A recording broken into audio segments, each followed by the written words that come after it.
Okay, thank you so much, Glenn. You guys can hear me okay? Yeah, all right. Thank you very much, brother. I appreciate you. Thank you for the invitation. First of all, I want to apologize. A couple of things for the setting. I'm sorry. Wednesdays, I'm in sales, and Wednesdays is my showroom day, so I have to be in the showroom. So I had the only way I could do this. Uh, it was to be in the car. Okay, so sorry about that. And then I need to put something on the table right away because my ego is going to play with it if I don't. I'm having a bit of a rough time these days, man. The last month we had the most beautiful gift. Our second son Maximus was born. He's like almost a month. Well, that I forgot because my first son is 9 years old, and we forgot like exactly the experience of the first couple months. You ain't sleeping, man. Like every 2 hours we're up changing diapers and feeding him, and my wife had cesarean, so I'm up with her. I'm helping her, right? So I'm just a little bit lost these days. It's amazing what a lack of sleep does to your emotions and your psyche, and it seems like a perfect storm. That and haven't had any sales in October. I'm 100% sales, right? 100% commission. That's how I make money. And a couple other things have happened, extended family wise. It seems like a perfect storm, and I find myself at times not being able to make the commitments that I've promised to make, and not being able to get out of bed a little bit, you know. And depression is a strong word, so not that, just the low. So the reason I want to share that right off the bat is because what I have learned is that I need to be transparent with you guys. I've I've fallen into the delusion in the past that this is a program of looking good and sounding good, and I got really sick, man. I almost went out over that, you know. So today, what I understand is that God shines through the cracks. That's where he shines through, you know. It's through the brokenness. That's where we share with each other. That's where we are useful to each other. I believe, as my sponsor Butch says, we are much more brothers and sisters in our defects than our virtues, aren't we? You know. So, so I need to share that with you, and also to share with you this. Or if I didn't share that, I'm an alcoholic. I'm a grateful alcoholic. I need to share with you that the beautiful, my entire life, I chased happiness and what's in it for me and how do I feel, you know? I chased it to the gates of insanity and death. When I found alcohol filled that void to such a degree that after the first 3 years of drinking, basically what it did to me was chew me up and spit me out right in front of the gates of insanity and death. I don't do that anymore. You guys introduced me to a different way of life, a different path, a path filled with a deep sense of meaning and purpose today. So what happens to me externally, how I feel, does not mean iota to me right now. You know, the only thing that matters to me is that what actions am I taking to seek this power on a deeper level, and how am I being a better servant? What I try to do is just to be a little bit better today than I was yesterday, man. And that's a beautiful goal for me to not reach to shoot for in Alcoholics Anonymous, you know. And God seems to be doing okay with this mess. You know, when I do that, God seems to be doing okay with this mess. Somehow he turns a mess like me into a message, you know. And please don't ever think like I'm a message for anybody. No, he does the same thing with all of us. You know what I mean? When we're honest and transparent, what happens is that God takes his broken toys and somehow makes this beautiful, beautiful, I don't know how to describe it, um, army of spiritual warriors. Let's put it that way. You know, let's put it that way. Uh, and I'm so grateful for the uh, for the old timers and the long timers like Glenn, like Marty, like Carol, like many others, like everyone on this call that's a long timer. I'm so grateful for you because I wasn't one of those souls that got this program right away. I was in and out for like 7 years dying, right? And it was your smiling faces and your kindness and your love that kept me coming back. You guys practice principles in your affairs. You know, you guys became attractive to me. Um, I'll never forget the detox after detox after detox, picking me up, taking to meetings after meeting after meeting. I'll never forget that. I'll never forget when I had spent all my rent money and all my grocery money, had no food in the fridge, and I'll be crying about it at some meeting because I'm so depressed, right? I'll never forget the long timers taking me grocery shopping. I'll never forget your kindness. I appreciate you so much. Thank you for being the walking big book that I strive to be, you know. Thank you for showing me that this big book, see, what the long timers showed me, spoon fed me, and still show me is that this is not an intellectual endeavor. This big book, this 2 inches thick of a sacred text that we have. It's just words on a page. We can literally get an English lit student to come over here, read the big book, do a dissertation or essay on it, give a better talk than anyone in Alcoholics Anonymous, I promise you, on the contents of this big book. But it'll be hollow and shallow.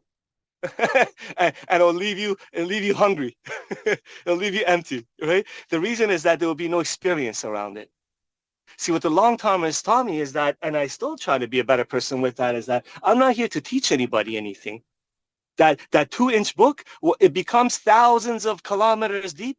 If you're in the States, thousands of miles deep when somebody pours their experience on it.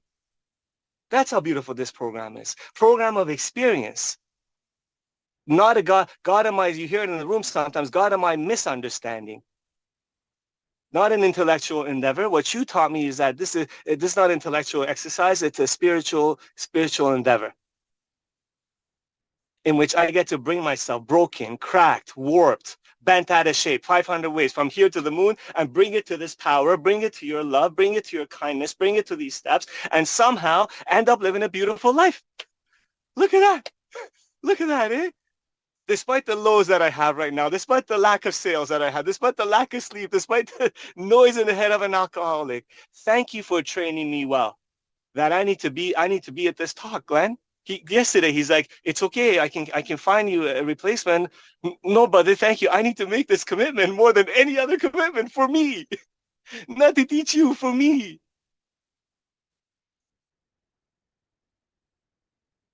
To remind me of the love and power of this beautiful God that took me from a scrappy life, broken, suicidal, couldn't put 2 days together sober at the end, literally lifted me up, put me in the most beautiful life today.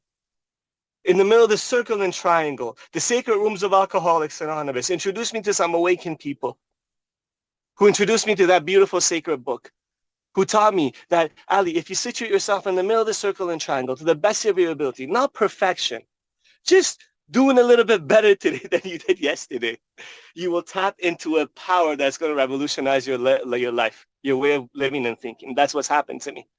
I believe that's why a testimony is, this is my opinion, okay, so please, I believe that's what makes a testimony powerful.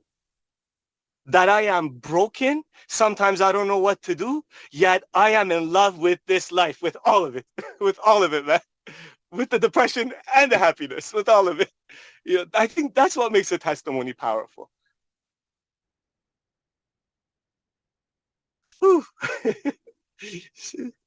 Wow, man. Thank you, Glenn. Thank you. Thank you for the lunch bunch. Thank you for this opportunity to just get out of self, man. I needed this. I needed this.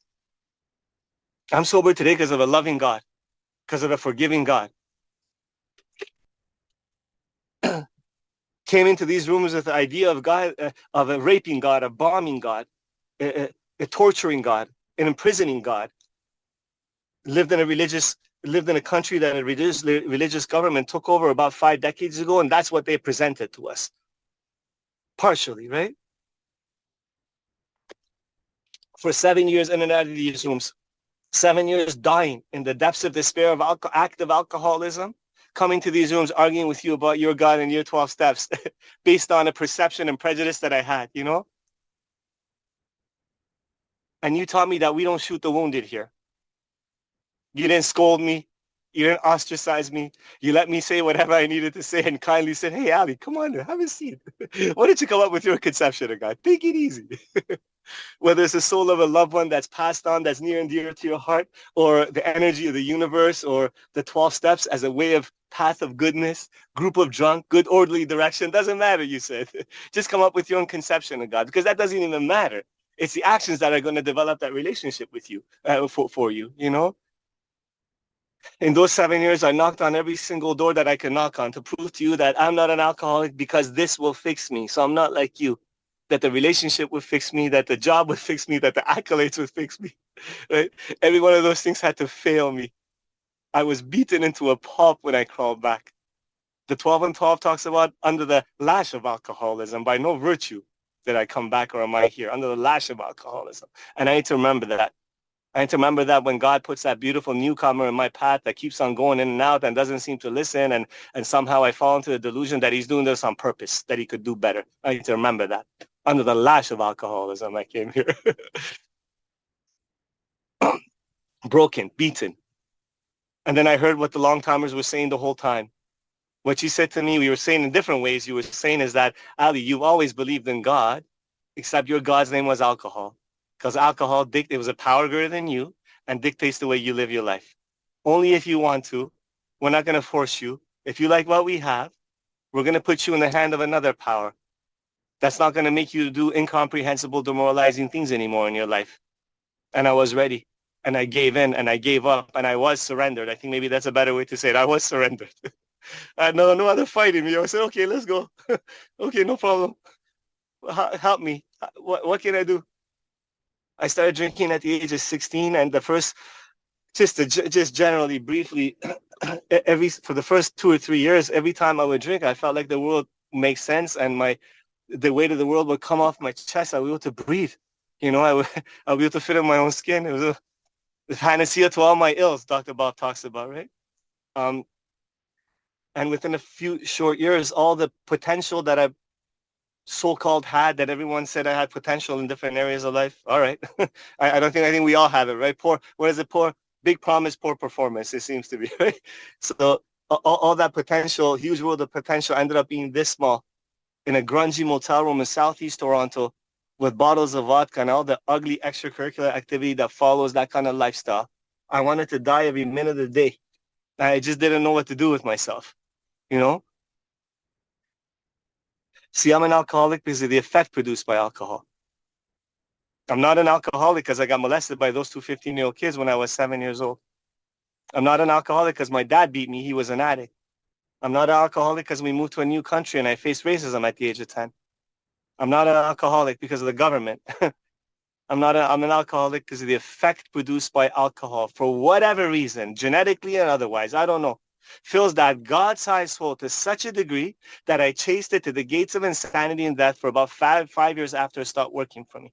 For our visiting friends, for our newer friends, what that means is that for the last 5 years of my drinking, I would drink into oblivion. And my mind would still be racing. And I still wanted to kill myself. I used to treat that. What happened? Like, imagine for 5 years. Imagine if you have this crazy friend that for 5 years, he would put his hand on a hot stove and say, ow, ow, ow. I won't do it again. Ow, ow. Oh, hold on. It'll be different this time. 5 years. Insanity. Step 2, insanity. That's what that is. Insanity, right? For 5 years I did that, man. I'm an alcoholic because of the physical allergy and the mental obsession, and that's it. The physical allergy, the way I react to alcohol, in the doctor's opinion, what a beautiful description the doctor gives, right? It explained many things for which I could not otherwise account. It explained time after time, I'm promising the girl that I was dating that I'm going to go to the bar and watch the fights with the guys, just a couple of pints, honey. I'll be back tonight. 2 weeks, I'm gone. It explained that. It explained the time that I was in one of my very good friends' wedding party. I decided to take a drink at 10 p.m. At 3 a.m. I'm taking, I don't know how many, the 20th drink, and I missed the wedding party. It explained that. It's not that I'm stupid. It's not that I'm heartless. It's not that I'm weak. It's not that I'm, like my dad used to tell me, be a man. What's wrong with you? Be a man. It's that I'm sick. I have an allergy to the body. My body reacts differently to alcohol. What's even more bewildering than that, more confusing to me than that allergy to the body is that I had ample evidence in my life that when I take a drink, I sort of destroy my life. You know what I mean? Like, I'm not the sharpest pencil in the box, but I'm not that stupid either, right? So, and I was in and out of AA for 7 years, remember? So I heard allergy to the body. Your body reacts differently, right? For I knew it. But what's even more cunning and baffling to me is that despite the evidence in my life, despite the knowledge that the first drink destroys my life, I kept going back to that first drink. That's the mind-boggling part of this illness. That's the crux of the problem. I have a mind that has a virus in it. Left to my own devices, a drink is always an option. See, the miracle, it's It's not miraculous to me that, I hear sometimes some people say, I haven't had a reason to drink. And I understand the spirit of what they're talking about. I'd like to tell you that I've had many reasons to drink in the last many years, a few years, many reasons to drink. The miracle of it is that I haven't, despite all of that. A brain with a virus in it, a brain that kept on telling me a drink would be an option. It'll be different this time. Suicide attempt after suicide attempt. And after every single suicide attempt that I would, I'm talking about actual suicide attempts, slash wrist and bottles of pills and holes in the exhaust of a car and all, after every single one, I'm in either a psych ward or an emergency room on a sick bed, and there's some loved one around me, usually my mom, begging me not to drink again, and I'm promising with every fiber of my being, I won't do it again to you, Ma. I promise you. Meaning it. Meaning it, man. And 2 days later, I'm out there again. This brain with a virus in it. Hey, that suicide attempt, that was a phase. You just need love in your life. A drink would fix that. Cunning, baffling, and powerful. Cunning, baffling, and powerful, man. So cunning, baffling, and powerful that love is not enough. Imagine that. Love. See what love does in this world? See the mountains that love moves? Love is not enough. How many people do we know? Wives, children, parents. Love is not enough. Cunning, baffling, and powerful. I am powerless over the drink. I don't have enough power. There's not enough power in me. There's not enough power in you. There's not enough information in all the encyclopedias, all the books in this entire world for me to digest and be able to just stay sober. I've tried, man. I've tried my best. Meanwhile, I'm dying in this bitter morass of self-pity. Bill Wilson calls it a spiritual malady, a hole in the soul, God-sized hole, you guys told me. I don't know how,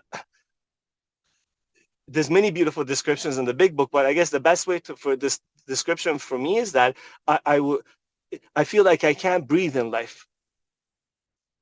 I'm confused by life.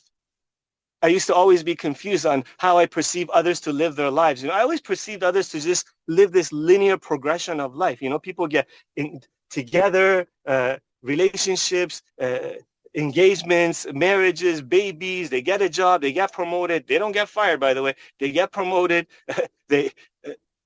Sorry, somebody's calling. We'll just ignore that. Sorry. This what happens when you talk from your car on the phone. Just confused by life. Because I was always, and I thought I was always ugly on the outside and inside. I always had short-term relationships, and I wasn't a big gangster, and I wasn't a big businessman. I was just a loser right off the bat, man. That was me. And when I met you guys, I fell in love with you guys. I fell in love with the camaraderie, with the joyousness. I fell in love with the fact that I found a group of people that drank like me. That's important, eh? That's so important.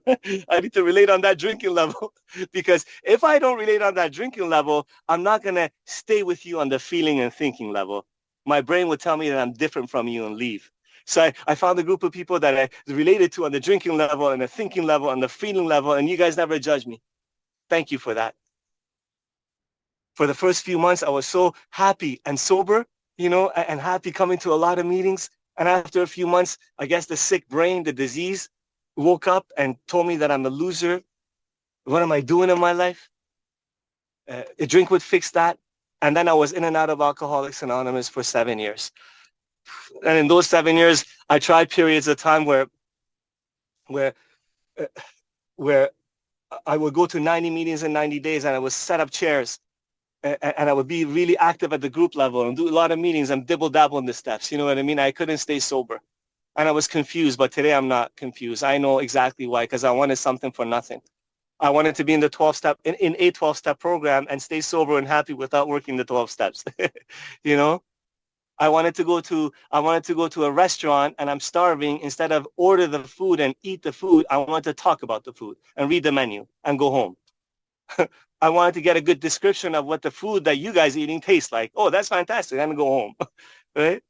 So I didn't get nourished in Alcoholics Anonymous. My spirit is starved in Alcoholics Anonymous. And my last drunk wasn't as bad as the 50 before that. I was renting a room in a men's recovery home. I went and drank for one night. I came back. I snuck back into that room. I passed out and I came to an incredible amount of pain. My skin was hurting. My joints were throbbing. And I wanted to drink and I wanted to kill myself because that's what I used to do, right? This time something happened to me that just transformed my life. It has been to this day one of the most profound spiritual experiences that I've had, and I've had many in recovery, as you have had, I'm sure, that I jump for joy, you know, that I'm in bliss. I've had many of that variety, but I like to think this is the most profound because I was in pain before and I was in pain after, but I had a shift in thinking and outlook in my outlook in life.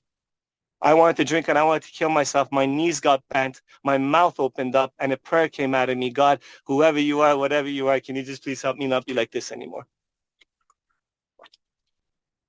I can't do this anymore, God. One prayer from a broken soul. I sometimes think tears are like very humble forms of prayer, you know? One prayer from a broken soul. It was as if like God grabbed me and caressed me and brought me back to you guys, put me in the sacred rooms of Alcoholics Anonymous. Immediately after that prayer, by the way, haven't had a drink since, haven't attempted suicide since. That's a miracle. That's a spiritual experience right there. A shift in thinking and outlook in life, an alteration in the way I view my life, the way I react to my life. God put a new teacher in my path, and this teacher opened the big book of Alcoholics Anonymous with me, and we started to go through a line by line. We followed the black on the white in that blue book, black on the white in the blue book. And when it said to identify with something, I would identify if I could. If it said to take an action, I would move forward until that action was taken. We went through the steps as outlined in the big book to the best of our ability. And what I like to, for the sake of time, what I like to share with you, just sort of wrap this part of it up. I woke up. I don't know how else to describe it to you, except I woke up. Except I lived in darkness my entire life, and all of a sudden there was lights. Something went inside my heart and flicked on the light, and I was able to see. I was able to taste, touch, feel, hear for the first time in my life some truth. The fact that every single thing in my life that I'm complaining about, the better than, the less than, the jealousy, the fear, he did this to me, she did this to me, there's one common denominator, and you're looking at him right now. It was on me. I could have sworn it was you. I swear, but it really was me. I became free, you know, and I continue to become free.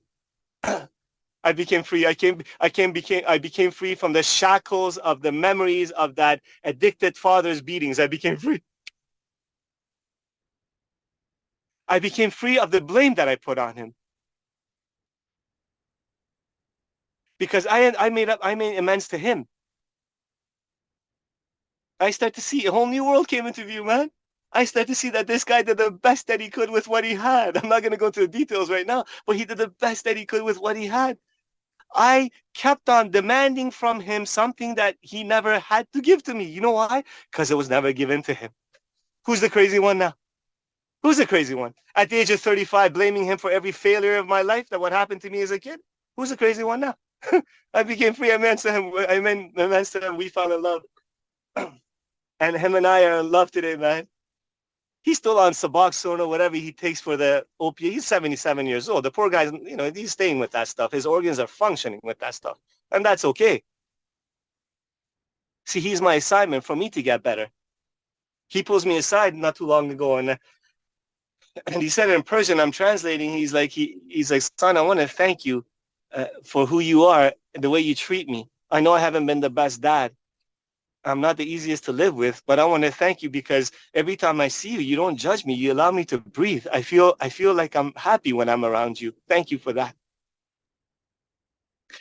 He's mid stages of Alzheimer's. So he says to me, look, I know what's happening to me. I'm not so lost. I can't remember words. I can't remember names.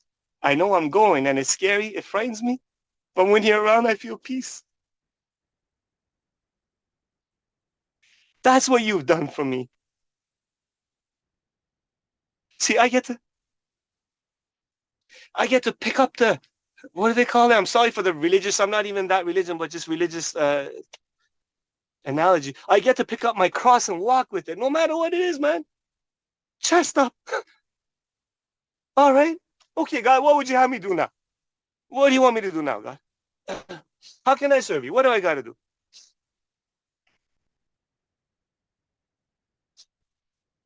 Thank you for what you do for me. Can you talk to me about this recovery thing? He says. So I talked to him about the recovery. Man, anyways, that's the conversation has changed with my mother, with my sister, with my friends. You know what I mean? Conversation has changed. I've become a source of light in people's lives. I'm not saying that with any ego. It's just the way it is. You know what I mean? Just become a source of light. I'm just amazed by it. What's going on here, God? I was dying not too long ago.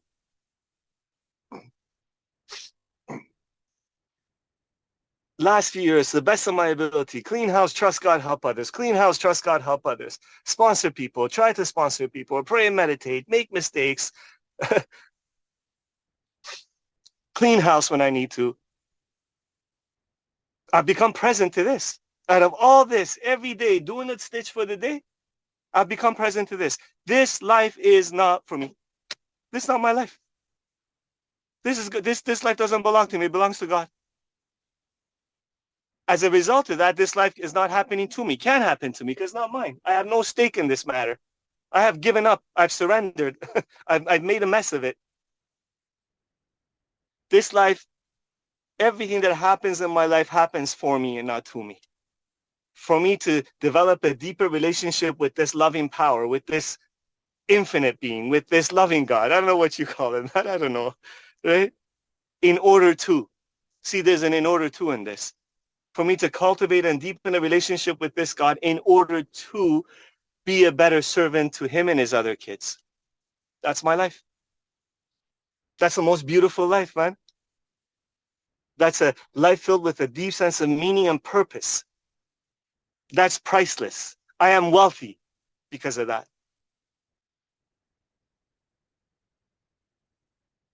And it hasn't been easy the last few years. And I'm going through a little bit right now.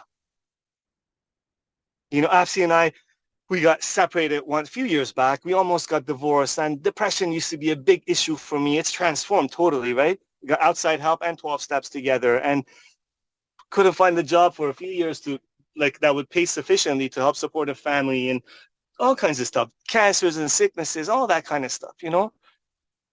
What I'm here to report to you is that because of the beautiful life you've introduced me to, all those valleys in life, all the pain that I feel have been the greatest touchstone to spiritual growth.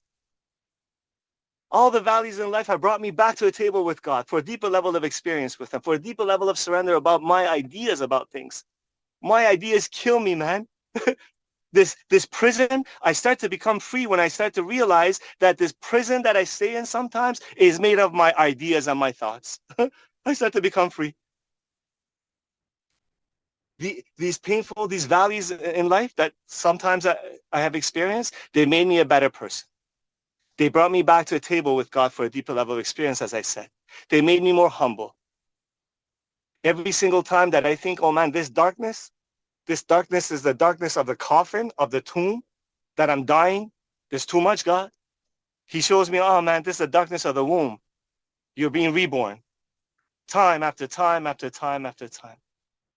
That's why I have the incredible, powerful relationship with this loving God of my understanding in my life today. Not compared to anyone else. I'm comparing to me from today to before because of the valleys in life. Why would I need God? Why would I need God when everything's going my way and I know what I'm doing?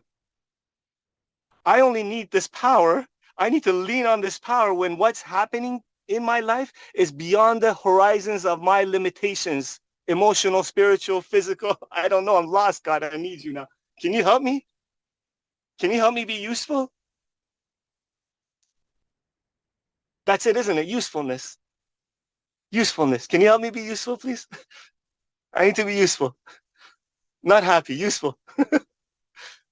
You know? What a beautiful life the last few years. The fact that Ashley and I just celebrated, we're going to celebrate, so it was a little, in May, we celebrated 10 years. We're coming up to 11 years now, you know? A beautiful soldier of God she is on the outside and inside. The fact that I didn't know what to do with this life that I have, you know? I wanted to kill myself, right? A few years ago, 14 years ago was my last suicide at the time. The fact that we have two beautiful baby boys, One is 9 years old. One is 27 days old. You know, I swear to God, I feel like sometimes God's like, here you go, you selfish prick. Why don't you get out of yourself, take care of my other kids? Here you go. I feel like, okay, thank you, God. I'm happy most of the time. I swear I am. I'm just having a bit of a rough time these days, but I'm happy most of the time. I'm at peace most of the time. I'm grateful most of the time. All the external things that I wanted that I didn't have, we have today. Not too much of it, just enough for us. We have today. It's a beautiful life today.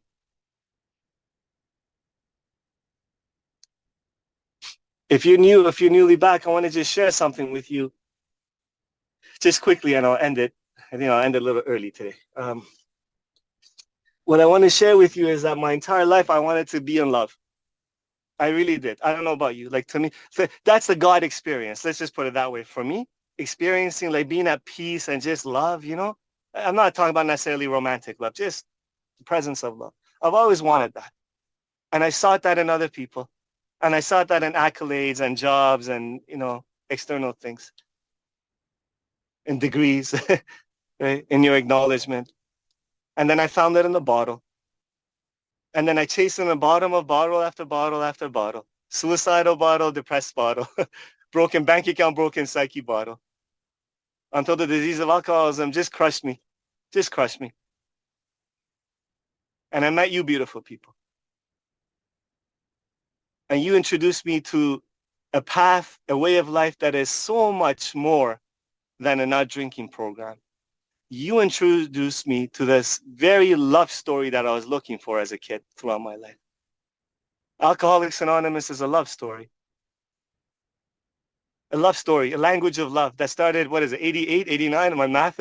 So 87 plus years ago, when God grabbed two of his broken souls, Dr. Bob Smith and Bill Wilson. One alcoholic's desire to stay sober himself, just grab them and drop them in the pond of life. I like imageries. And it's as if like the ripple effect started. Turned to waves of the language of love, which I'm so gratefully riding on today. I think all of us are. Where I get to be in love with my wife. I'm talking about spiritual love. It's about action, not feelings. I get to be in love with my kids. I get to be in love with the man that I sponsor, with my sponsor, with you guys. I get to be in love with the girl in the checkout counter of the, I don't know, Harvey's hamburger place. Like, how you doing? You having a good day? God bless you. Thank you for what you do. Love, kindness, What you showed me is that everything that I've been seeking my entire life, it's inside of me. I've just been blocked. I continue to get blocked. You give me a set of tools that I get that remove all the blockages, and I get to sit here present in love with you guys. If you are at a place, our newer friends, if you're at a place where you're sick and tired of living this way, I humbly ask you, set aside everything that you think you know. Pray about it. Get a sponsor. Join a home group and dive in these steps. And come and participate in this love story with us, man. It is so beautiful. I don't want anyone to miss it. And here, I'll finish with this. See, it is beautiful because of this. It's not beautiful because of the times when I'm happy jumping for joy. Yes, okay. It's beautiful because I've been struggling the last 2-3 weeks, man. Yet I get to still be present and in love in the midst of the storms of life, perceived storms of life. See, in times of darkness, there's going to be so much light in you that you won't know what to do with, and I don't want you to miss that. And God bless you.